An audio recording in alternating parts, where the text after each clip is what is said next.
నాకు మందు తగిలిందని నేను ఎలా తెలుసుకోవాలంటే? తెలుసుకోవచ్చమ్మా. మనిషిలో మందు ప్రభావం ఉన్నది అని అంటే హ్మ్. మనిషి ముఖ్యంగా ఆకలి చచ్చిపోతుంది. ఓకే. రెండోది మనిషి ఎండిపోతుంటాడు. హ్మ్.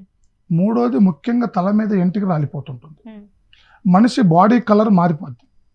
మిందా అది ముదిరితే చిన్నగా ఉన్నప్పుడు ఆ మనిషిలో ఉండవలసిన ఇబ్బందులు ఎలా ఉంటాయి అని అంటే ఎవరైతే మందు పెట్టి ఉంటారో హ్మ్. వాళ్ళకి ఎక్కువ మనిషి డిపెండ్ అయిపోతూ ఉంటాడు. ఓకే. ఆ మనిషి మీదనే ఆలోచన కలుగుతూ ఉంటుంది. హ్మ్. ఎక్కువ ఆ మనిషి మీదనే ఫోకస్ ఉంటుంటుంది. ఆ మనిషిలో ఉండవలసిన ఇబ్బంది ఏ రకంగా ఉంటుంది అని అంటే ఒక గంటకు ఒక రకంగా మారిపోతూ ఉంటాడు. హ్మ్. కుటుంబ సభ్యులతో అనుకూలంగా ఉండడు. హ్మ్.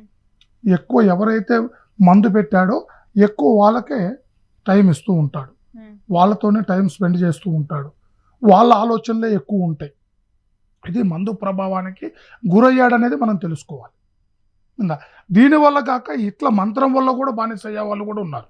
హ్మ్. అది వశీకరణకు సంబంధించిన బెట్టు. ఆళ్ళు అట్లా కూడా బానిసయ్యే వాళ్ళు కూడా కొంతమంది ఉన్నారు. దాన్ని కూడా ఇట్లక్కనే వాళ్ళు ప్రవర్తిస్తూ ఉంటారు. మందు ఎంత ప్రభావితమైందో వశీకరణ కూడా అంత ప్రభావితమైంది. ఈ రెండిటిని కలిపే వాళ్ళ నడవడి చేస్తూ ఉంటారమ్మా.